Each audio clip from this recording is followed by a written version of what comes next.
This information may be interpreted as science fiction or however the viewer decides. It is shared for entertainment purposes, although we take it with utmost importance. Class 14. Our Minds Matter, Part 2. One Step Deeper, the Unconscious.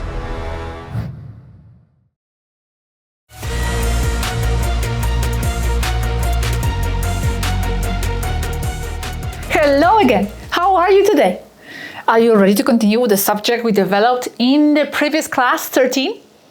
I hope you are, as what we will talk about today is very important, and we will pick up where we left off. Today we will see why many people sometimes question whether the manifestation process is real, as they do not see the changes in their lives they wish to see, or they experience events that seem opposite to what they consciously think they want. I am not an expert on the subject, but I will share what I know. Let's begin. Oh, and thank you, Donna from Hawaii, for making manually this beautiful piece here of my Space Academy star logo.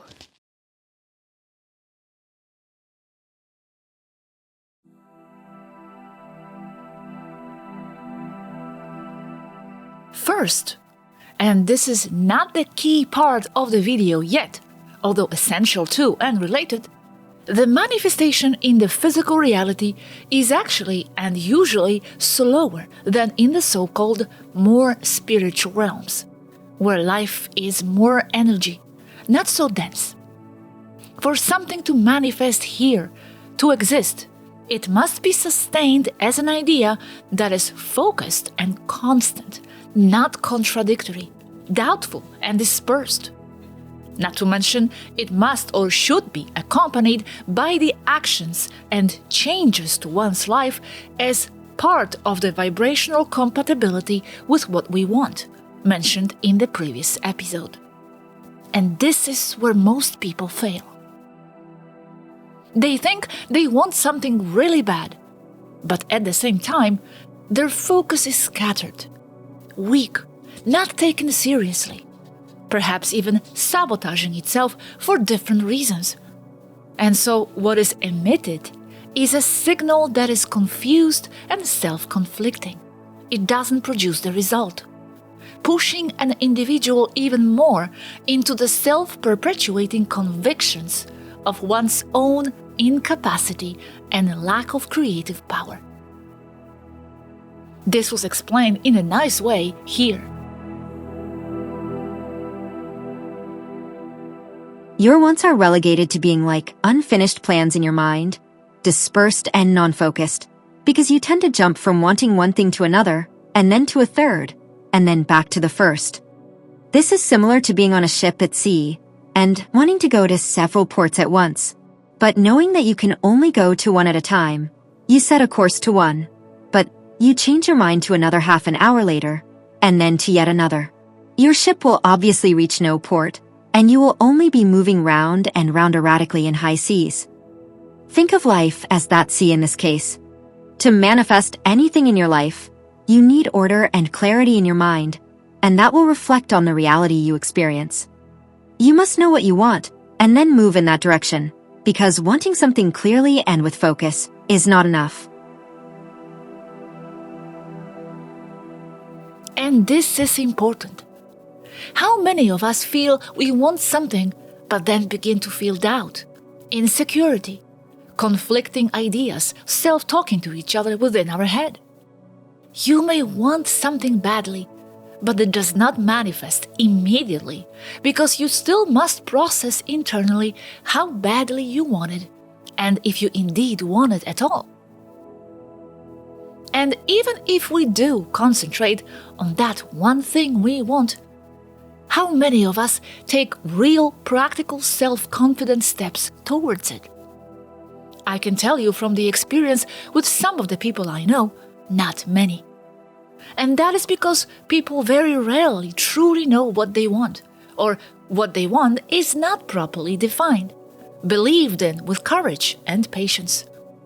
They simply lack a clear and harmonious direction within themselves, a lot of times simply drifting with whatever life throws at them, with the previously mentioned deterministic mindset of reality happening to them.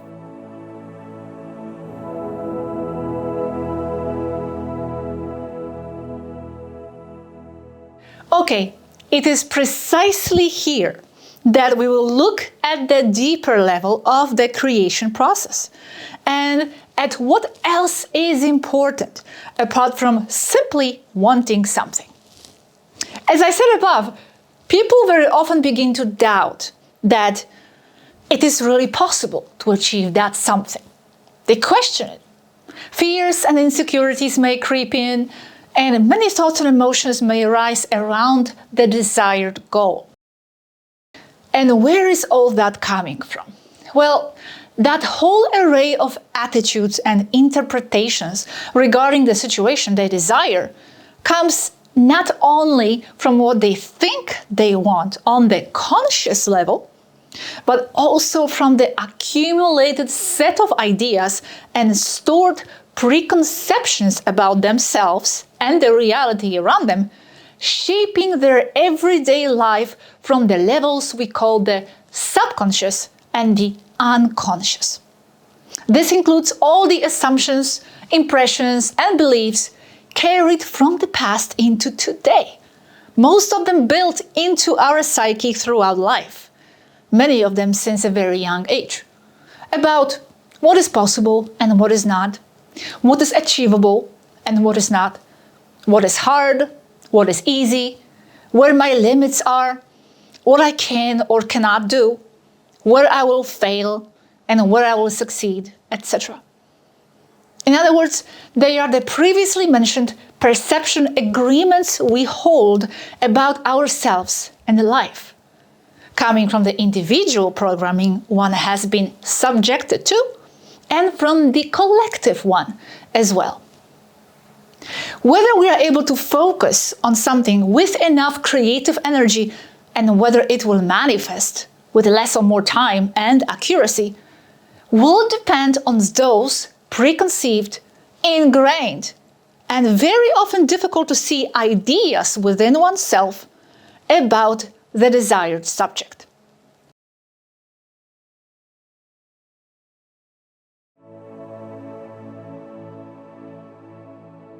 Everything we acquire in life, all the experiences, good and bad, revelations, perceptions, continuously shape ourself, make our soul grow, visibly and invisibly, and keep defining it as we advance through life. They form the way we interpret the world around us. And the way we interpret it in this and not in the other way in the first place has also been conditioned by experiences and perceptions prior to that. They are still active within us, no matter how far back we might have acquired them. There are embedded reaction patterns within our deeper mind, old limiting scripts, which tend to repeat, if not reconstructed. And this is the key point, it is there we generate and create further reality from. This is where the manifestation truly takes place, where it generates, and not really in the more shallow levels of our conscious mind. This is important to understand. For example, you might think you want to move to another country, and you might really want that, but there could be an embedded idea in your deeper self, maybe programmed by your upbringing, that staying close to your family is a priority, and that staying united is the way things should be. You may not even be aware of that lingering programmed idea, but it will still be something that will participate in creating your reality. It will continue to form ripples, as explained in the previous video. And depending on how strong that deeper conviction is, it may sabotage your intentions to move. And this is just one simple example among millions of possible variables all intersecting within you all the time, all breathing and shaping your life, all continuing to define you inside. You manifest from the unconscious. If you are 1,000 points, your present consciousness with which you want things and with which you think is only 22% of everything you are as a person. The 980 points are your subconscious and your unconscious. It is contained in your physical body as a direct program of interpretation. So you say, I want to manifest a cake. And you say that with 2% of who you are, because the remaining 98% are spent constantly contradicting.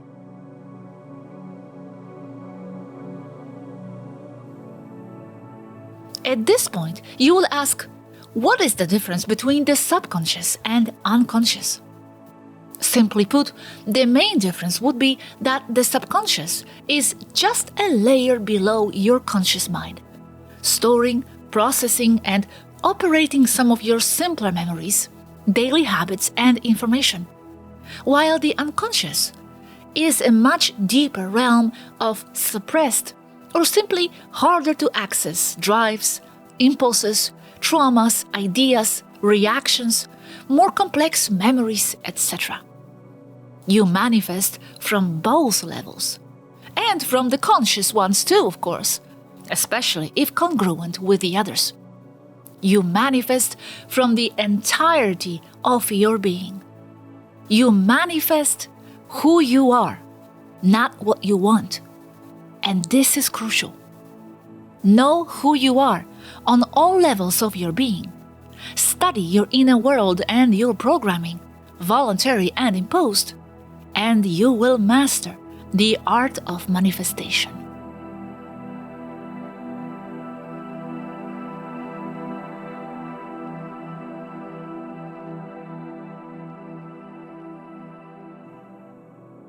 Everything that happens in what we call the external world is perceived through the senses and then interpreted by the brain, using previous patterns and ideas in the form of agreements to give value to the messages we receive. But everything is perception interpretation. Therefore, everything an individual perceives as external reality is only a reflection of the experience he has had previously and of his value system. There is nothing external to our own particular interpretation of what we call the external world. That external world is not more than only more of ourselves, the mirror of our interior.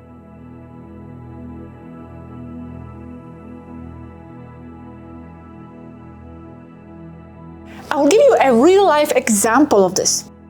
If a person has been constantly abused as a child and made to feel unworthy of anything good in life, then no matter how much he or she may try to manifest something positive, even if they reach that level of positive thinking, which many times they do not because of that early life programming, it may not manifest for them, or it may take longer, because they might still carry unresolved belief patterns of not truly deserving what is good.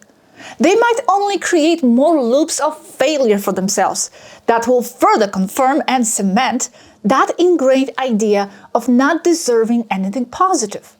What manifests and how efficiently it manifests does depend on how the mind was programmed in the first place. And if trying to deprogram all of that sounds complicated to you and like a lot of work, especially since many of those limiting patterns are in the unconscious, meaning we are not aware of them, well, I won't lie, it's not always easy to do. It is called shadow work, facing the hidden, unhealed, or not yet understood parts of oneself. Not many people spend time digging into that, but it is one of the reasons why things do not manifest. So it may be worth learning the techniques to access that part of yourself. When you do, you will learn to neutralize the effects those limiting self-beliefs and past traumas have on you. You unstick yourself from them. You recognize, heal, reprogram, and rewrite what they mean to you and how you read them and how you react to them. You become a more integrated being, and manifestation becomes more efficient as it generates from the congruent and not dispersed core of who you are.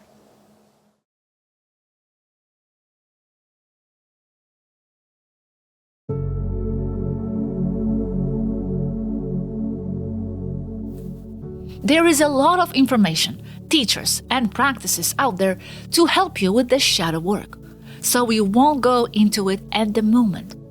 But one important thing to keep in mind is that you must be brave to face your fears, traumas, and things you may not even like about yourself.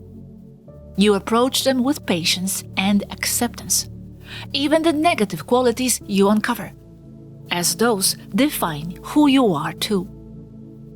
We must integrate it all, accept it, apply wisdom and calm self-love to transmute it, and it will eventually dissolve, leaving behind the unified self, complete and without self-fragmentation. Love is not the highest frequency, far from it. The highest frequency is integration.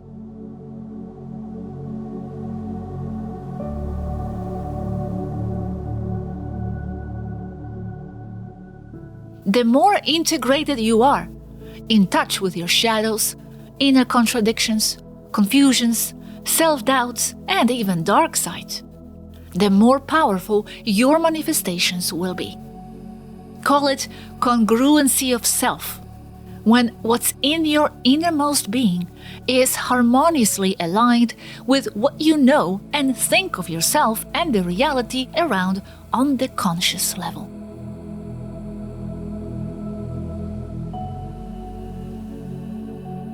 The more congruent you are with your thoughts and values, the stronger and the clearer you are with what you want, the faster and stronger you will manifest anything.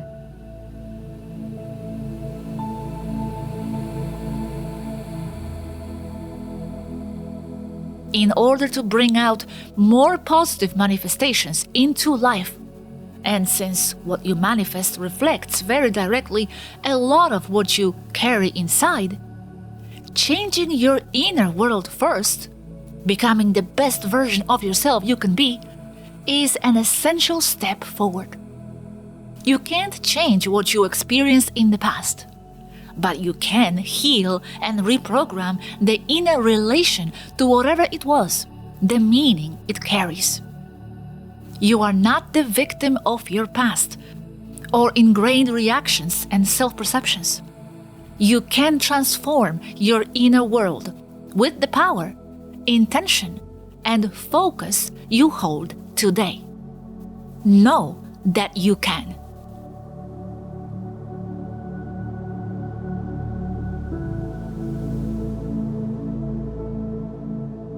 Manifestation is every thought, it's every intention, it's you saving up for a car, it's you, writing a book, releasing it, everything, every moment of life, every breath you take, that is the creative power that you have. It doesn't have to be big and dramatic. Manifestation doesn't have to be that. We all want to manifest a car, we want to manifest millions of dollars to prove that we are powerful, but you are powerful in every single second that you exist, because that existence is being created by you. And even coming into this really hard 3D matrix experience and on this planet where so many things are seemingly grinding us down, to know that you are authoring this existence and that you have the power to react to it any way you want and navigate through it and integrate if you want. There is no right or wrong. But to know that is just, you're the most powerful storyteller, and you were brave enough to write a story to come to this planet, and you should be very proud of the creative power that you have.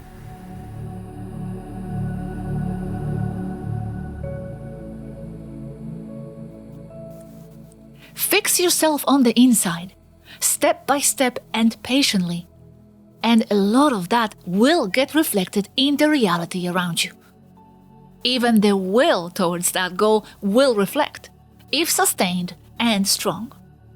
This is in fact the most important aspect of the law of attraction. If you focus on aligning and fixing yourself on the inside, your life and circumstance will most likely adjust in the process.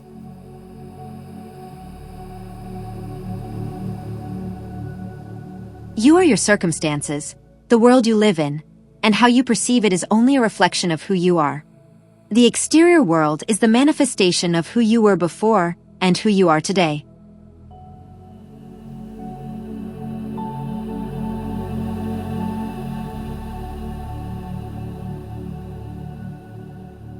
Practically speaking, you can make a mental or physical list of all the things that you need to improve.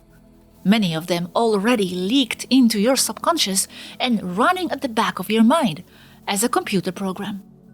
Bad habits, addictions, repetitive destructive inner dialogue, emotional triggers you react to in a way you wish you didn't.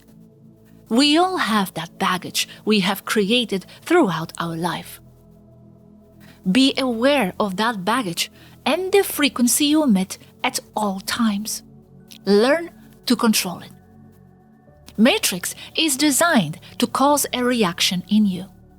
It's how you manage those reactions what matters the most, your attitude. It is what defines us. Be conscious of your thoughts and emotions, and especially what triggers them. Develop techniques to deal with all that, and advance with full self-belief, will, and drive. You do have the power. It's in your moment of now.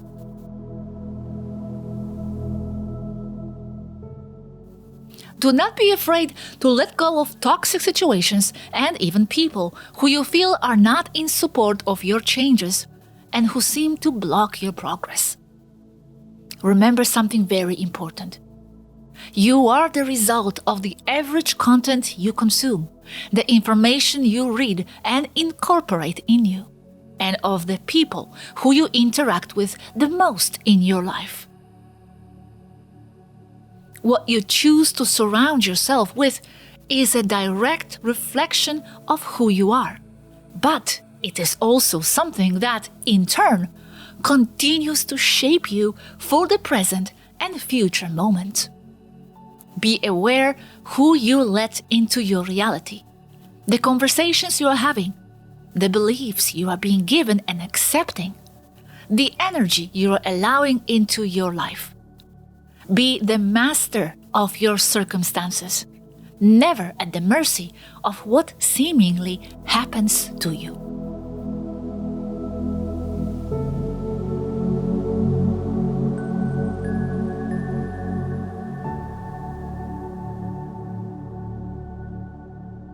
Thank you, Christy. You manifest who you are, not what you want. I love that. It is quite deep and transformative if you think about it. It places the law of attraction in a whole new light and perspective.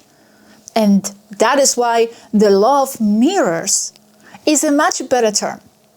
We manifest and reflect who we are. But now, is who we are always the result of individual choices, perceptions, and reactions? Are we always choosing what we believe? Well, what about the collective perception agreements mentioned in one of the earlier classes? Do we manifest out of those too? Well, this is where it gets even deeper. And we encounter another layer at work here. And yes, unfortunately, many times we do generate reality from collectively manufactured ideas and limitations, from the collective unconscious field. And that is exactly where collective mind control comes in, and how the controllers keep us in their grip by directing mass beliefs. And we will talk about it in part 3 of this Mind Matters series. and also about the responsibility we have as more conscious individuals to maintain a creative, positive frequency for the larger collective.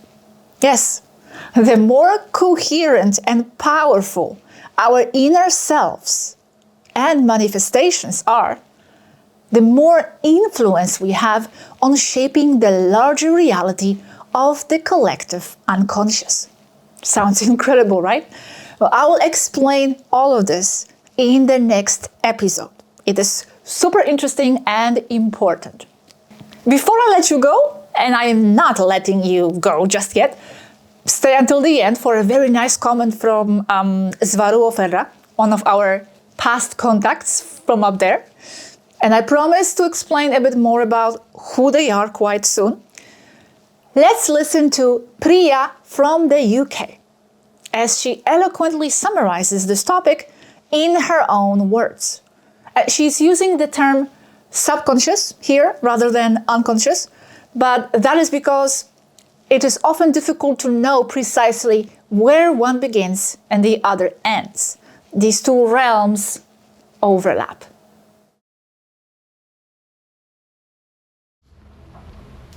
Your subconscious or unconscious mind is the totality of every thought you have ever absorbed, inherited or carried, all running continuously in the background beneath the threshold of your conscious awareness. It holds a record of everything you've ever experienced. From before birth, you are absorbing everything from your environment, and mostly without question. But it doesn't stop there. We also carry what could be called ancestral memory or past life memories, patterns inherited from other lifetimes. And within your subconscious mind, you also hold core beliefs about survival, trust, what's possible, and these manifest in the body, in the DNA, in your energetic structure, and are all originating from the subconscious. Look at your life right now. What you see around you is not random.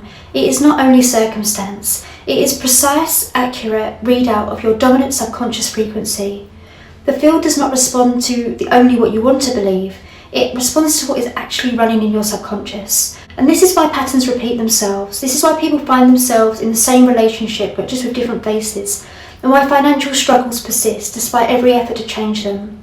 And why some fears seem to materialise no matter how much you try to consciously change it. And this is because the subconscious holds a frequency and the field responds to that consistency. The experience appears in the outer world as confirmation. And then what happens is the conscious mind observes that experience and sends it back into the subconscious as evidence that belief was correct. And the cycle reinforces itself. The standing wave holds. And this is how tightly held belief systems become the architecture of experience. And this is not always because we want those beliefs to be true, but it's just because they are consistent. And consistency is what the field responds to. But the subconscious can also be deliberately reprogrammed. And there are some simple tools that you can use. Meditation, for example, quietens the mind and opens the subconscious so that you can imprint on it. Visualization also creates a sustained emotionally charged frequency emission, especially when done from the first perspective. The subconscious often does not distinguish between a vividly imagined experience and a real one. Affirmations are also helpful. Repetition is effective because the subconscious responds to consistency. Remember, you are the programmer of your mind, and the external environment matters too. Other people's frequencies are real wave emissions entering your field. So what you watch, what you consume, the conversations you participate in, none of these are neutral experiences. They are interference patterns, either reinforcing or disrupting the frequency that you are trying to build internally. So protect your field deliberately, and not through avoidance, and not through just trying to shy away from things, but through choice. Act as the person that you intend to be, so that every action you take aligns with your desired reality. You generate the frequency, and reality responds. The external world is always a mirror, it's always precise, and it's always reflecting back to you. It's always a dominant frequency that is running beneath the surface that creates your reality. So when you take ownership of that, and when you understand that you're not a passive observer of your life, but the frequency generator of it all, everything becomes available to you. The subconscious will then not be working against you, but working for you, and perfectly with whatever signal you give it.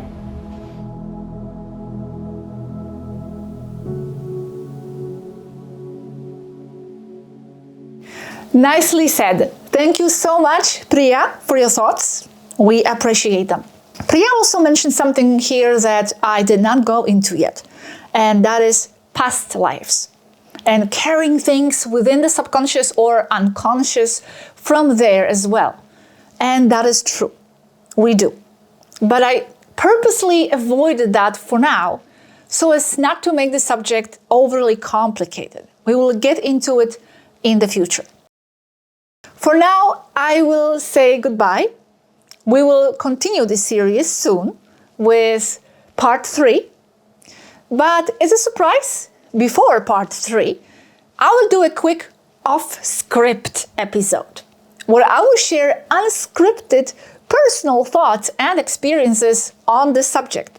So do not go too far. I will be back very soon. See you then. And remember, the choices you are making today are what will define you tomorrow.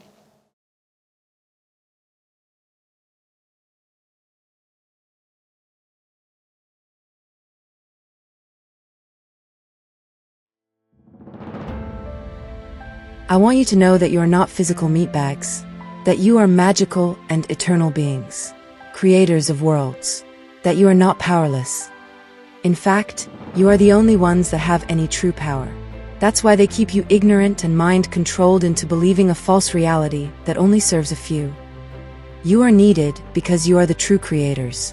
You are the gods and goddesses in a making, kept there to generate a reality that is for the interest of a negative species that is not only afraid but terrorized at the possibility of you waking up, because then they would stand no chance. I want to let you all know that you can be powerful, and you can move the matrix to your advantage. You are not victims, however difficult this may be to accept for most.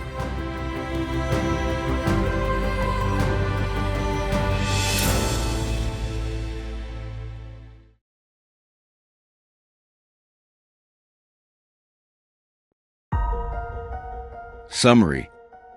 In physical reality, everything manifests more slowly than in spiritual realms. For something to exist, it must be consistent and focused, not dispersed or weakened by self-conflicting doubt. The root of how much we doubt or believe in something and how we interpret ourselves in reality is often buried in the subconscious or unconscious. It is from there that much of our reality is generated.